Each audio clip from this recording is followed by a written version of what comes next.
नमस्कार, जोहार। मैं पूनम और आप देख रहे हैं 24 झारखंड न्यूज। चलिए जानते हैं झारखंड की सुबह से लेकर शाम तक ही तमाम बड़ी खबरों को। झारखंड पुलिस कांस्टेबल भर्ती शारीरिक पात्रता परीक्षा का प्रवेश पत्र जारी। ऐसे कर सकते हैं download. Jharkhand staff selection commission JSSC ने झारखंड पुलिस कांस्टेबल भर्ती 2023 के शारीरिक पात्रता परीक्षण के लिए प्रवेश पत्र जारी कर दिए हैं। ऐसे में जिन उम्मीदवारों ने शारीरिक परीक्षण के लिए आवेदन किया था और जो इसके लिए योग्य पाए गए हैं, वे अब अपने प्रवेश पत्र को जेएसएससी की आधिकारिक वेबसाइट jssc.nic.in से डाउनलोड कर सकते हैं। ऐसे उम्मीदवार जो शारीरिक पात्रता परीक्षा में सफल होंगे, उन्हें चिकित्सा परीक्षण के लिए बुलाया जाएगा। इसके बाद अंत में चयनित उम्मीदवारों को लिखित परीक्षा में बैठने का अवसर मिलेगा। हालांकि आयोग ने अभी तक लिखित परीक्षा की तारीख की घोषणा नहीं की है। उम्मीदवारों को सलाह दी जाती है कि वे समय समय पर जेएसएससी की वेबसाइट पर नजर रखें, ताकि वे किसी भी नए अपडेट से अवगत रह सकें। मिली जानकारी के अनुसार झारखंड पुलिस कांस्टेबल शारीरिक पात्रता परीक्षा 9 फरवरी 2025 को आयोजित की जाएगी। इस परीक्षा में भाग लेने वाले उम्मीदवारों को कुल 4,919 रिक्त पदों के लिए चयनित किया जाएगा। लोहरदगा में सड़क पर मौत बनकर दौड़ी पिकअप, 2 की मौत, 2 गंभीर रूप से घायल। झारखंड के लोहरदगा जिले में मंगलवार को एक पिकअप वैन मौत बनकर सड़क पर दौड़ी। इस घटना में 2 लोगों की दर्दनाक मौत हो गई, जबकि 2 लोग गंभीर रूप से घायल हो गए। घटना के संबंध में प्रत्यक्षदर्शियों ने बताया कि पहली घटना एसपी कोठी के पास हुई। यहां अनियंत्रित पिकअप ने एक स्कूटी सवार महिला को अपनी चपेट में ले लिया, जिससे वह गंभीर रूप से घायल हो गई। इसके बाद पिकअप तेजी से भागने लगा। इसी क्रम में समाहरणालय मोड़ के पास उस पिकअप ने एक मोटरसाइकिल सवार को अपनी चपेट में ले लिया। इसमें एक व्यक्ति गंभीर रूप से घायल हो गया। वहीं इस घटना के दौरान व्यक्ति का बाइक पिकअप के अगले हिस्से में फंस गया। इसी बीच पिकअप चालक गाड़ी को तेज रफ्तार में कचहरी मोड़ होते हुए पतरा टोली से शंख नदी की ओर भागने लगा। इसी बीच इस पिकअप ने कई अन्य वाहनों को भी अपनी चपेट में ले लिया। इसमें एक व्यक्ति की घटनास्थल पर मौत हो गई, जबकि एक गंभीर रूप से घायल व्यक्ति ने सदर अस्पताल में दम तोड़ दिया। इसके बाद शंख नदी के पास पिकअप में आग लग गई। फिर ड्राइवर और उसमें सवार 3 लोगों को स्थानीय लोगों ने पकड़कर पुलिस को हवाले कर दिया। झारखंड कैबिनेट की बैठक 29 जनवरी को सीएम हेमंत सोरेन की अध्यक्षता में कई प्रस्तावों पर लगेगी मुहर। झारखंड कैबिनेट की बैठक 29 जनवरी बुधवार को होगी। सीएम हेमंत सोरेन की अध्यक्षता में कैबिनेट की बैठक प्रोजेक्ट भवन में होगी। शाम 4 बजे से बैठक शुरू होगी। इसमें जनहित के कई प्रस्तावों पर मंत्रिपरिषद मुहर लगाएगी। झारखंड के मंत्रिमंडल सचिवालय एवं निगरानी विभाग ने मंगलवार को इसकी जानकारी दी। झारखंड के मुख्यमंत्री हेमंत सोरेन की अध्यक्षता में 21 जनवरी को प्रोजेक्ट भवन में पिछली कैबिनेट की बैठक हुई थी। इसमें 18 प्रस्तावों को मंजूरी दी गई थी। मंत्रिपरिषद ने राज्य कर्मियों को स्वास्थ्य बीमा योजना की सौगात दी थी। झारखंड के विभिन्न अस्पतालों के लिए पद सृजित करने के प्रस्ताव को स्वीकृति मिली थी। चतरा में स्पेशल कोर्ट के गठन का प्रस्ताव भी पारित किया गया था। दुमका एयरपोर्ट से नियमित उड़ान के लिए एआईए के साथ एमओयू, केस आईओ को मोबाइल देने, झारखंड अधिवक्ता कल्याण कोष के लिए 12 करोड़ रुपए की मंजूरी दी गई थी। ज्ञानोदय योजना के तहत मिडिल स्कूल में कंप्यूटर शिक्षा का प्रस्ताव भी स्वीकृत किया गया था। कुल 18 प्रस्तावों को कैबिनेट से हरी झंडी मिली थी। संसद का बजट सत्र 31 जनवरी से राष्ट्रपति पहले दिन दोनों सदनों को करेंगी संबोधित। संसद का बजट सत्र शुक्रवार 31 जनवरी से शुरू हो रहा है। इस सत्र की शुरुआत राष्ट्रपति द्रौपदी मुर्मू के संबोधन से होगी, जो दोनों सदनों को सुबह 11 बजे संसद भवन के लोकसभा कक्ष में संबोधित करेंगी।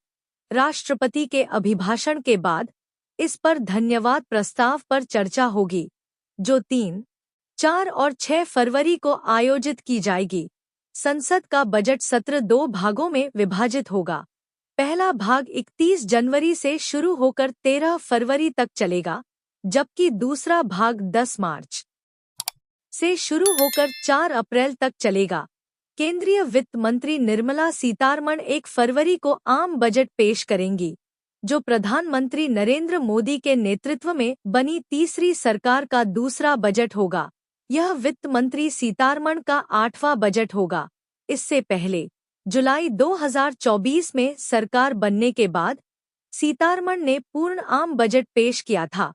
बजट सत्र शुरू होने से पहले केंद्र सरकार ने 30 जनवरी को सर्वदलीय बैठक बुलाई है। केंद्रीय संसदीय कार्य मंत्री किरेन रिजिजू ने जानकारी दी कि पिछले 2 सत्रों में संसद में काफी हंगामा हुआ था, जिससे सदन की कार्यवाही प्रभावित हुई और संसद की छवि पर नकारात्मक असर पड़ा।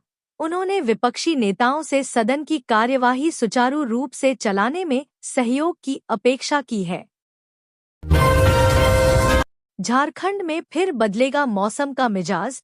उत्तर भारत में हो रही बर्फबारी और बारिश के कारण झारखंड के सभी जिलों तापमान तेजी से गिरा है।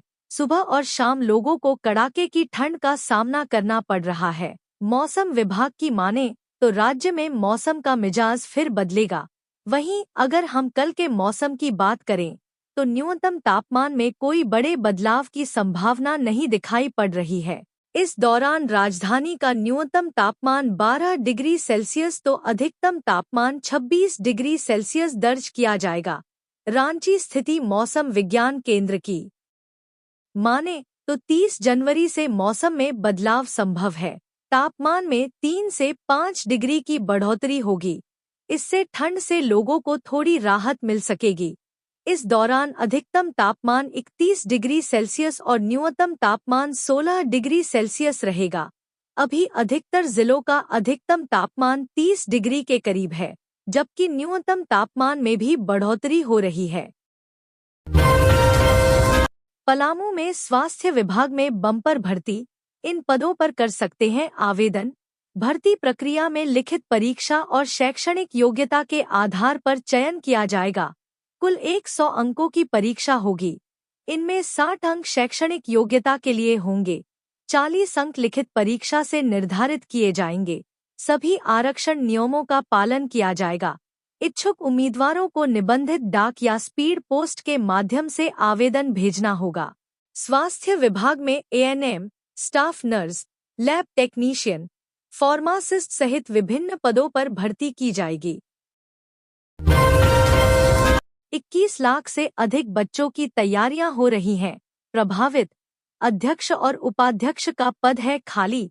झारखंड एकेडमिक काउंसिल जैक में 18 जनवरी को अध्यक्ष और उपाध्यक्ष का कार्यकाल समाप्त होने के बाद से उक्त दोनों पद खाली पड़े हैं। इस वजह से जैक द्वारा प्रस्तावित परीक्षाओं के आयोजन पर संशय खड़ा हो गया है। 8वीं से 12वीं तक होने वाली बोर्ड परीक्षाओं में 21,84,248 बच्चों को शामिल होना है। परीक्षा के आयोजन पर संशय से इन बच्चों की परीक्षा की तैयारियां प्रभावित हो रही हैं। अपरिहार्य कारण बताते हुए जैक ने 8वीं और 9वीं की परीक्षाएं स्थगित कर दी है। अब 10वीं और 12वीं की वार्षिक परीक्षा के आयोजन को लेकर ऊहापोह की स्थिति बनी हुई है। मैट्रिक बोर्ड का एडमिट कार्ड 25 जनवरी से डाउनलोड होना था, जो सोमवार तक डाउनलोड नहीं हो सका। वहीं 12वीं इंटर की वार्षिक परीक्षा के 28 जनवरी से एडमिट कार्ड डाउनलोड होना है। आशंका है कि 12वीं का भी एडमिट कार्ड डाउनलोड नहीं हो पाएगा। बताया जाता है कि अगर प्रवेश पत्र निर्धारित समय में डाउनलोड नहीं होता है, तो परीक्षा संबंधी कई समस्याएं उत्पन्न हो जाती हैं और परीक्षा बाधित होने की संभावना बढ़ जाती है।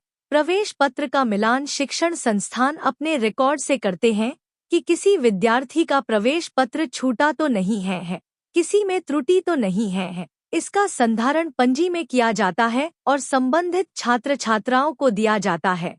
इस पूरी प्रक्रिया में समय लगता है। सीबीएसई, आईसीएसई की भी परीक्षाएं शुरू होने वाली हैं। इंजीनियरिंग, मेडिकल सहित बहुत सी परीक्षाएं होने वाली हैं। अगर परीक्षा तिथि में बदलाव होगा तो अन्य परीक्षाओं की तिथि से टकराव होने की आशंका बढ़ जाएगी। मई जून में नगर निकाय चुनाव होने की संभावना। ट्रिपल टेस्ट प्रक्रिया अंतिम चरण पर। झारखंड में लंबे समय से लंबित निकाय चुनाव मई जून में होने की संभावना है।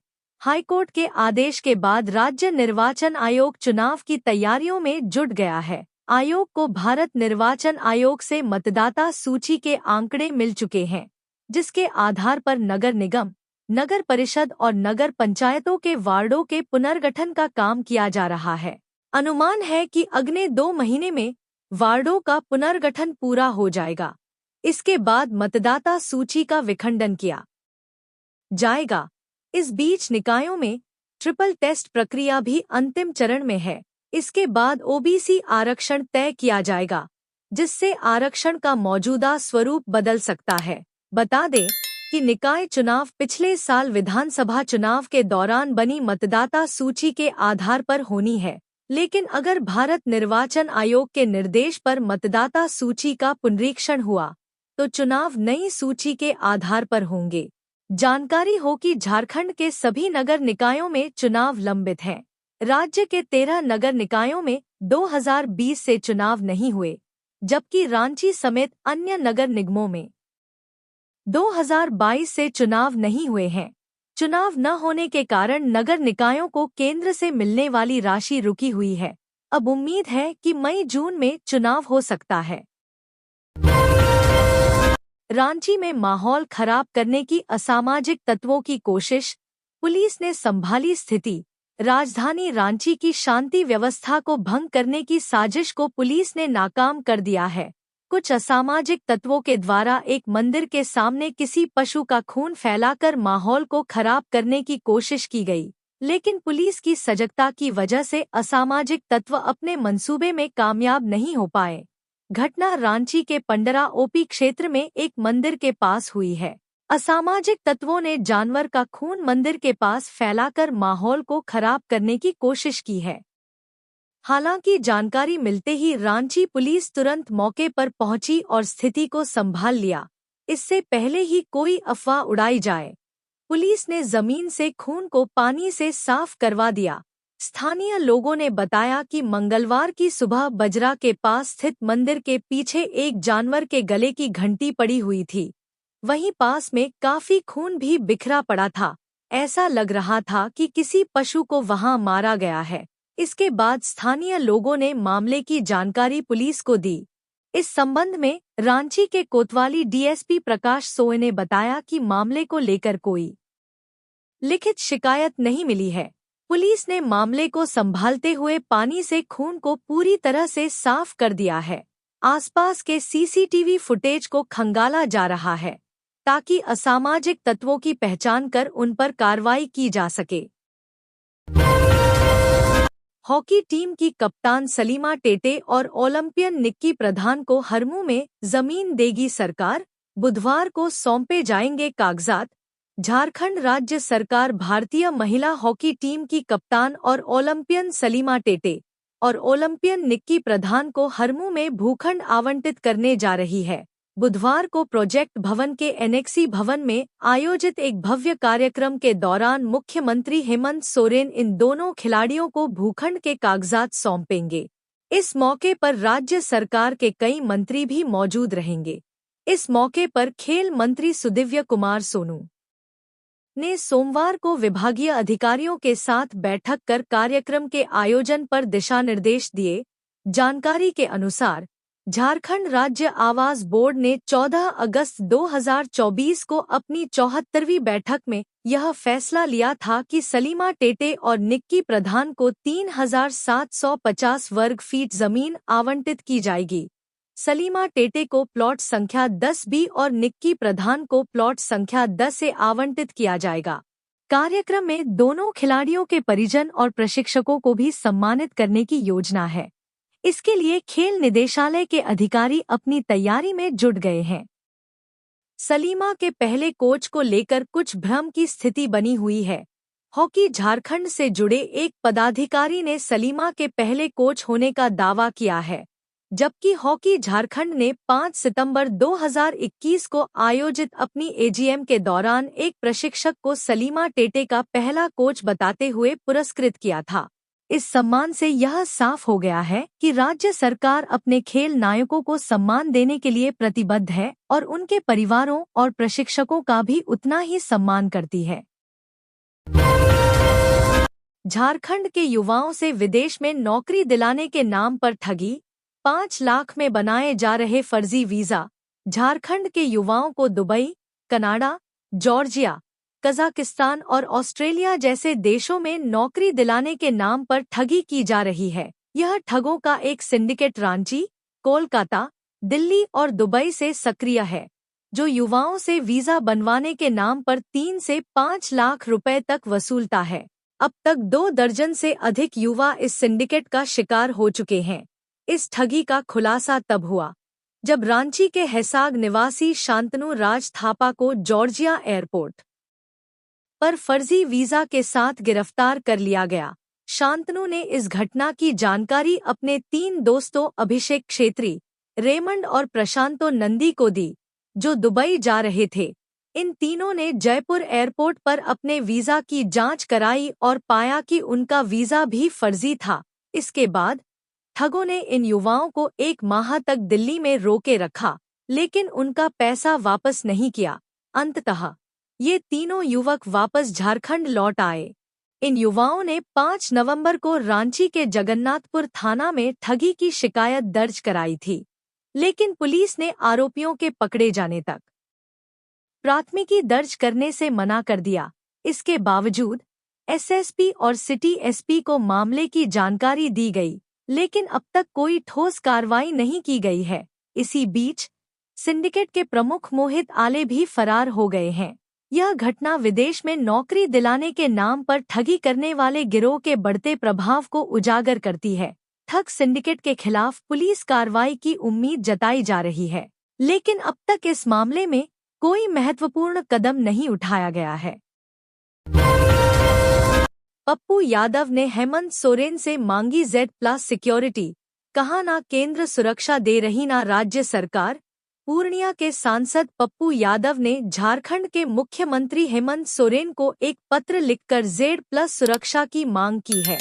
उन्होंने बताया है कि लॉरेंस बिश्नोई गैंग की ओर से उन्हें लगातार हत्या की धमकी मिल रही है और वे बिहार, झारखंड सहित देश विदेश के अपराधियों और शराब माफिया के निशाने पर हैं।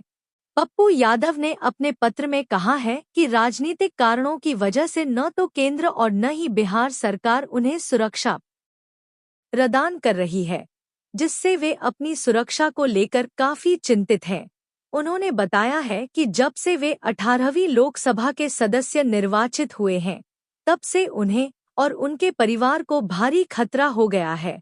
पप्पू यादव को 7 दिसंबर को झारखंड से अमन साव गिरोह के गैंगस्टर मयंक सिंह की ओर से धमकी मिली थी। मयंक सिंह ने फेसबुक पर लिखा कि पप्पू यादव को लॉरेंस बिश्नोई से माफी मांगनी चाहिए और अपनी गलती सुधारनी चाहिए। उन्होंने यह भी कहा कि लॉरेंस बिश्नोई की गैंग एक ग्लोबल इंटरनेशनल गैंग है।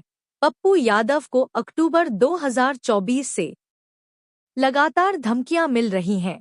यह धमकियां लॉरेंस बिश्नोई गैंग और झारखंड के अमन साहू गैंग समेत देश विदेश से मिल रही हैं। उन्होंने केंद्रीय गृह मंत्री अमित शाह को पत्र लिखकर अपनी सुरक्षा बढ़ाने की मांग की थी, जिसके बाद पूर्णिया पुलिस ने उनकी सुरक्षा बढ़ा दी है। रंगदारी मांगने आए उग्रवादियों पर भारी पड़े ग्रामीण, जमकर पीटा, एक की मौत। लातेहार जिले के चंदवा थाना क्षेत्र अंतर्गत रामपुर गांव में एक ईंट भट्ठा में स्थानीय मजदूरों और ग्रामीणों ने उग्रवादियों की जमकर पिटाई कर दी, जिसमें एक उग्रवादी की मौत हो गई, जबकि 2 उग्रवादियों को पुलिस ने धर दबोचा। मृतक उग्रवादी अभय नायक उग्रवादी संगठन का कमांडर बताया जा रहा है। फिलहाल पुलिस पूरे मामले की छानबीन कर रही है। एसपी कुमार गौरव ने इसकी पुष्टि की है। दरअसल सोमवार की देर रात लगभग 8 की संख्या में उग्रवादी रामपुर गांव में संचालित एक ईंट भट्टे में पहुंचे और वहां के संचालक से लेवी के लिए मारपीट करने लगे। उग्रवादियों के द्वारा संचालक और मजदूरों के साथ मारपीट किए जाने के साथ साथ फायरिंग भी की गई। वहां से एक मोटरसाइकिल लेकर भी फरार होने लगा। इधर मजदूरों के साथ मारपीट किए जाने से वहां कार्य कर रहे अन्य मजदूर भड़क गए और उग्रवादियों से भिड़ गए। इस दौरान मजदूरों ने उग्रवादियों की जमकर धुनाई कर दी। मजदूरों के आक्रामक रूप को देखकर उग्रवादी वहां से भागने लगे। इधर घटना की जानकारी मिलने के बाद पुलिस की टीम ने तत्काल घेराबंदी करते हुए घायल उग्रवादी अभय नायक उर्फ किशोर के साथ साथ 2 अन्य उग्रवादियों को हिरासत में ले लिया। अभय नायक की स्थिति गंभीर रहने के कारण उसे अस्पताल में भर्ती कराया गया, जहां चिकित्सकों ने उसे मृत घोषित कर दिया। मनचाही पोस्टिंग का झांसा देकर पुलिस को ठगने वाले 5 शातिर हिरासत में। झारखंड पुलिस ने एक बड़ी कार्रवाई करते हुए मनचाहा ट्रांसफर पोस्टिंग कराने वाले गिरोह के 5 सदस्यों को रांची में हिरासत में लिया है। गिरफ्तार किए गए सदस्यों में सज्जाद उर्फ मुन्ना, कैप्टन सिंह सलूजा, सूर्य प्रभात, आयन सरकार और चंदन लाल शामिल हैं। कोतवाली पुलिस इन सदस्यों से पूछताछ कर रही है और जानकारी के मुताबिक गिरोह के सदस्यों ने कई पुलिस अधिकारियों से मनचाही पोस्टिंग कराने के नाम पर 1.5 करोड़ रुपए एडवांस लिया था। हालांकि अभी तक पैसे देने वाला एक भी अधिकारी सामने नहीं आया है, न ही किसी ने प्राथमिकी दर्ज कराई है। पुलिस अधिकारियों के साथ गिरोह के संबंधों की जांच के लिए सीआईडी को जिम्मेदारी दी जा सकती है। झारखंड पुलिस के वरीय अधिकारी भी इस मामले पर नजर बनाए हुए हैं। पुलिस के अनुसार गिरोह के लोगों ने दर्जन भर पुलिस अधिकारियों को अपनी पहुंच के बल पर मनचाहे स्थानों पर ट्रांसफर कराने का आश्वासन दिया था। अब इस मामले की सत्यता का पता लगाने के लिए जांच की आवश्यकता है। 5 आरोपियों के मोबाइल फोन से कई पुलिस अधिकारियों के साथ व्हाट्सएप चैट बरामद हुए हैं। इन चैट्स में ट्रांसफर और पोस्टिंग के बारे में बातचीत हुई है।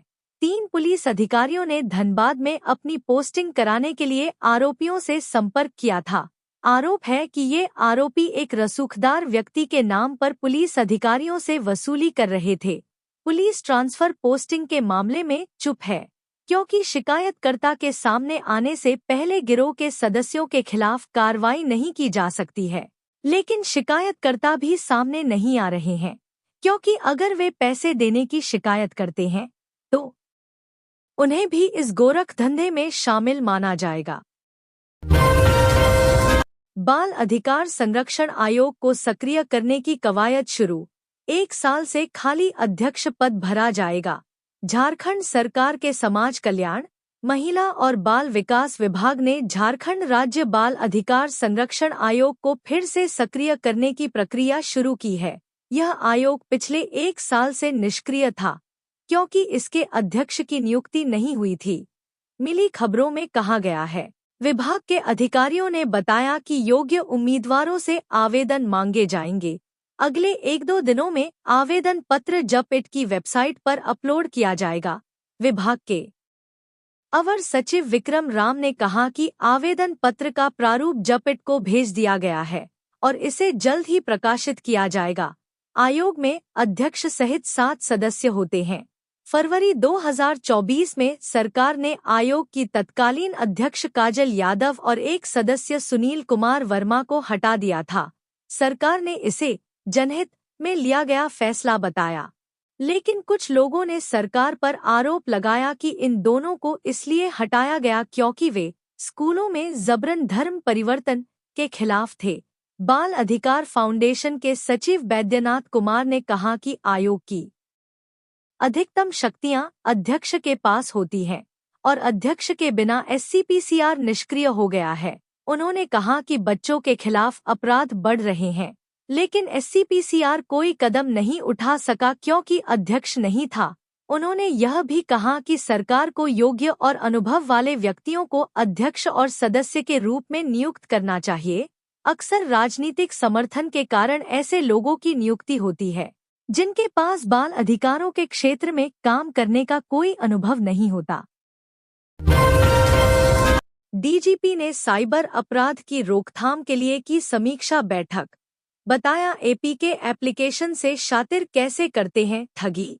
झारखंड के पुलिस महानिदेशक डीजीपी अनुराग गुप्ता ने मंगलवार को झारखंड पुलिस मुख्यालय में वीडियो कॉन्फ्रेंसिंग के माध्यम से एपीके एप्लीकेशन से संबंधित साइबर अपराधों की रोकथाम के लिए समीक्षा बैठक की। इस बैठक में राज्य के विभिन्न जिलों के एसपी शामिल हुए। बैठक का मुख्य उद्देश्य एपीके एप्लीकेशन से जुड़ी धोखाधड़ी और साइबर अपराधों से बचाव के लिए सुरक्षा नीतियों की व्यापक समीक्षा करना था। समीक्षा बैठक के दौरान एसपी जामताड़ा ने साइबर अपराध की रोकथाम के बारे में एक प्रस्तुति दी। उन्होंने बताया कि साइबर अपराधी असली एप्लीकेशन की तरह दिखने वाली नकली एपीके फाइल्स में मैलवेयर और वायरस छिपाकर यूजर्स के डिवाइस में इंस्टॉल करवा देते हैं। इससे अपराधी यूजर्स का निजी डेटा चोरी कर लेते हैं, बैंकिंग जानकारी प्राप्त करते हैं और डिवाइस को रिमोट कंट्रोल में लेकर अपराध कर लेते हैं। इस बैठक में यह तय किया गया कि इस तरह के साइबर अपराधों से बचने के लिए लोगों को जागरूक करना और उन्हें सही एपीके फाइल्स डाउनलोड करने के बारे में जानकारी देना बेहद महत्वपूर्ण है। साथ ही पुलिस अधिकारियों को इस तरह के अपराधों के बारे में और अधिक संवेदनशील बनाने और त्वरित कार्रवाई के लिए दिशा निर्देश भी दिए गए। हिलटॉप झड़प घटनास्थल का आज सुप्रीमो सुदेश महतो ने किया दौरा। शासन की भूमिका पर उठाया सवाल। धनबाद जिले के धर्माबांध ओपी क्षेत्र के हिलटॉप आउटसोर्सिंग में पिछले 9 जनवरी को हुए हिंसक झड़प का आज सुप्रीमो सुदेश महतो ने जायजा लिया। इसके साथ ही मधुबन थाना क्षेत्र में स्थित गिरिडीह सांसद सीपी चौधरी के कार्यालय पर हुए घटना का भी जायजा लिया। धनबाद के बाबूडीह स्थित हिलटॉप स्थल, रैयत गांव ब्राह्मणडीहा और सिनीडीह स्थित सांसद सीपी चौधरी कार्यालय, जिसे आग के हवाले कर दिया गया था, उसका जायजा लेने आज सुप्रीमो सुदेश महतो के साथ सांसद सीपी चौधरी, देवशरण भगत सहित स्थानीय कार्यकर्ता पहुंचे। इस दौरान उन्होंने घटना की जानकारी स्थानीय कार्यकर्ताओं और रैयतों से ली। वहीं सुदेश महतो ने कहा कि हिलटॉप आउटसोर्सिंग में झड़प मामले के सभी चीजों का मूल्यांकन किया जा रहा है। उन्होंने कहा कि इससे पहले भी हमारे प्रतिनिधिमंडल ने इलाके का दौरा किया था। उन्होंने कहा कि हिलटॉप आउटसोर्सिंग में झड़प और सांसद कार्यालय में आगजनी पब्लिक डोमेन में है। बीसीसीएल और असामाजिक तत्वों की भूमिका स्पष्ट है। घटना को लेकर रैयतों में भय और सांसद कार्यालय में विकराल रूप देखने को मिला है। शासन की भूमिका को भी देखा जा रहा है। घटना साधारण नहीं है। सुदेश महतो ने कहा कि पूरे कोयलांचल में यही स्थिति है। जहां विरोध नहीं होता है वहां वर्चस्व स्थापित कर लिया जाता है।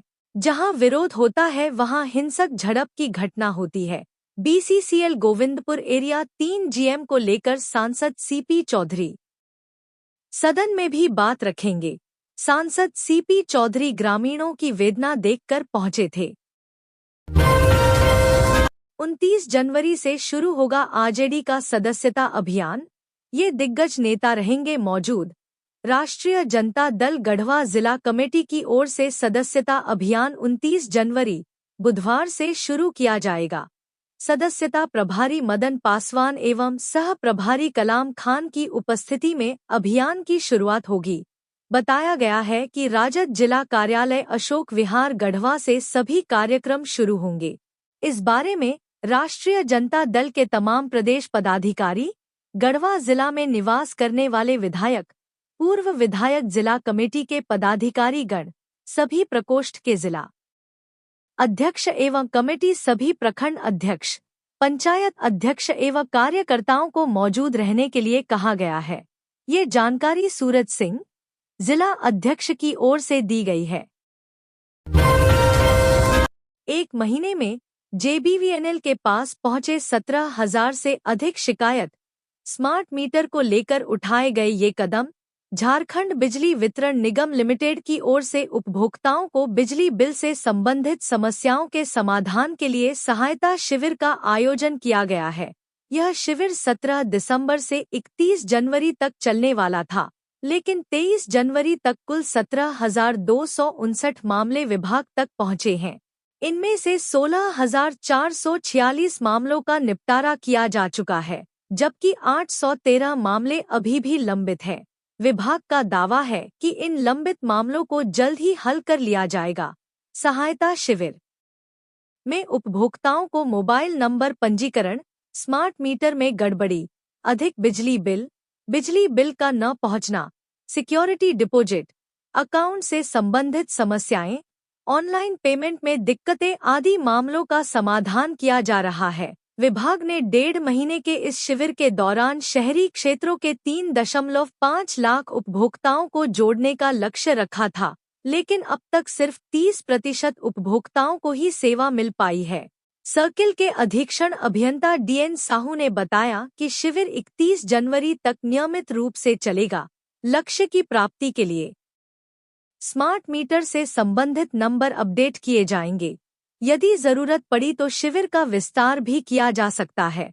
उन्होंने कहा कि स्मार्ट मीटर के बाद उपभोक्ताओं को सुविधाएं प्रदान करना विभाग के लिए एक बड़ी चुनौती बन गई थी, जिसे इस शिविर के माध्यम से हल करने का प्रयास किया जा रहा है।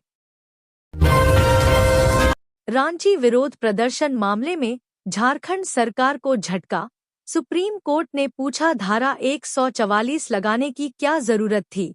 सुप्रीम कोर्ट ने सोमवार को कहा कि अगर कोई प्रदर्शन करना चाहता है तो सीआरपीसी की धारा 144 के तहत आदेश जारी करने की क्या जरूरत है। साथ ही शीर्ष अदालत ने 2023 में रांची में हुए विरोध प्रदर्शनों को लेकर भाजपा नेताओं और सांसद निशिकांत दुबे के खिलाफ आपराधिक मामलों को रद्द करने के हाईकोर्ट के फैसले के खिलाफ झारखंड सरकार की याचिका खारिज कर दी। जस्टिस अभय एसोका और जस्टिस उज्जल भुयान की पीठ के समक्ष यह मामला आया। पीठ ने कहा, अगर कोई प्रदर्शन करना चाहता है तो सीआरपीसी की धारा 144 के तहत आदेश जारी करने की क्या जरूरत है। ऐसा इसलिए होता है क्योंकि सीआरपीसी की धारा 144 का दुरुपयोग किया जा रहा है। झारखंड सरकार के वकील ने कहा कि सीआरपीसी की धारा 144 के तहत निषेधाज्ञा लागू थी। इसके बावजूद आरोपियों ने विरोध प्रदर्शन किया जो हिंसक हो गया, जिसमें प्रशासनिक अधिकारियों सहित कई लोग घायल हुए। वकील ने तर्क दिया कि झारखंड हाईकोर्ट ने अपने निष्कर्ष में गलती की, क्योंकि हाईकोर्ट ने कहा कि उन्हें विरोध करने का अधिकार है। पीठ ने राज्य सरकार के तर्क से असहमति जताई और टिप्पणी की कि आजकल जब भी विरोध प्रदर्शन होता है तो ये आदेश लागू करने की प्रवृत्ति है। सुप्रीम कोर्ट ने स्पष्ट किया कि अगर वह इस मामले में हस्तक्षेप करेगा तो इससे गलत संदेश जाएगा। वकील ने पीठ के समक्ष जोर देकर कहा कि विरोध प्रदर्शन के दौरान पत्थर फेंके गए। दोनों पक्षों की दलीलें सुनने के बाद पीठ ने कहा कि वह झारखंड हाईकोर्ट के 14 अगस्त 2024 के आदेश में हस्तक्षेप करने को इच्छुक नहीं है और राज्य सरकार द्वारा दायर अपील को खारिज कर दिया। सूबे की लोक अदालतें मामले निपटाने में अव्वल, झालसा को देश भर में मिला पहला स्थान। Jharkhand legal service authority Jhalsa ने 2024 में राष्ट्रीय लोक अदालतों के आयोजन में बेमिसाल प्रदर्शन करते हुए देश भर में पहला स्थान हासिल किया है। यह उपलब्धि दिसंबर 2024 में आयोजित राष्ट्रीय लोक अदालत की रिपोर्ट में national legal services authority NALSA द्वारा दर्ज की गई है। इस ऐतिहासिक सफलता के लिए नालसा ने झालसा को बधाई संदेश भेजा है। झालसा के कार्यकारी अध्यक्ष न्यायमूर्ति सुजीत नारायण प्रसाद ने इस शानदार उपलब्धि का श्रेय राज्य के सभी जिला विधिक सेवा प्राधिकारों को देते हुए उन्हें बधाई दी। साथ ही उन्होंने आगामी 8 मार्च को होने वाली राष्ट्रीय लोक अदालत के लिए शुभकामनाएं दी। झालसा ने 2024 में आयोजित राष्ट्रीय लोक अदालतों में कुल 51,71,277 मामलों का निपटारा किया। इनमें प्रीलिटिगेशन के 47,35,211 और कोर्ट पेंडिंग के 4,36,066 मामले शामिल हैं। इसके अलावा 4,768.49 करोड़ रुपए की राशि का सेटलमेंट भी किया गया। वर्ष 2025 के लिए नालसा के कैलेंडर के अनुसार पहली राष्ट्रीय लोक अदालत मार्च में आयोजित की जाएगी। इसके लिए झालसा ने तैयारियां शुरू कर दी हैं। इस लोक अदालत में आपराधिक सुलहनीय मामले, दीवानी विवाद, वैवाहिक मुद्दे, वन, उत्पाद, रेलवे, राजस्व, मापतौल, नगरपालिका, बैंकिंग से जुड़े मामले आदि निपटाए जाएंगे। झालसा की इस सफलता ने न केवल झारखंड को गौरवान्वित किया है, बल्कि विधिक सेवा क्षेत्र में राज्य की साख को भी मजबूत किया है। महाकुंभ को लेकर दिए गए बयान पर मंत्री इरफान अंसारी को मिला कांग्रेस के पूर्व प्रदेश अध्यक्ष का साथ। धनबाद शहर के निरीक्षण भवन में युवा कांग्रेस की ओर से मिलन समारोह सह पिकनिक एवं सांस्कृतिक कार्यक्रम का आयोजन किया गया। कार्यक्रम में पूर्व प्रदेश कांग्रेस अध्यक्ष राजेश ठाकुर शामिल हुए, जहां उनका कांग्रेस नेताओं ने स्वागत किया। उन्होंने कहा है कि राज्य में जल्द ही निगम चुनाव होंगे। उन्होंने मंत्री इरफान अंसारी के कुंभ स्नान करने संबंधी बयान पर भी बयान दिया। मीडिया से बात करते हुए उन्होंने कहा कि राज्य में बहुत जल्द नगर निगम चुनाव होंगे। कई बंदिशें थी, उसे हटा दिया गया है। ट्रिपल टेस्ट का काम भी लगभग पूरा हो चुका है। उन्होंने कहा कि मनिया सम्मान योजना का लाभ उन सभी महिलाओं को भी मिलेगा जो पात्र हैं, जो अभी तक वंचित हैं। 55 लाख महिलाओं को इस योजना से जोड़ा गया है। आवेदनों में भी त्रुटियां थी। सभी को योजना का लाभ जरूर मिलेगा। स्वास्थ्य मंत्री डॉ इरफान अंसारी के कुंभ स्नान करने संबंधी बयान पर राजेश ठाकुर ने कहा कि कुंभ स्नान करने की इच्छा सभी की होती है। देश विदेश से लोग कुंभ स्नान के लिए पहुंच रहे हैं। मंत्री ने भी अपनी इच्छा जाहिर की है। इसमें कोई विवाद नहीं है, उन्हें जाना भी चाहिए। तो ये थी आज की झारखंड की टॉप बड़ी खबरें। इसी तरह झारखंड की हर छोटी से बड़ी खबर देखने के लिए आप हमारे चैनल 24 झारखंड न्यूज़ को सब्सक्राइब कर लें। तो हमें दीजिए इजाज़त, फिर मिलते हैं अगले न्यूज़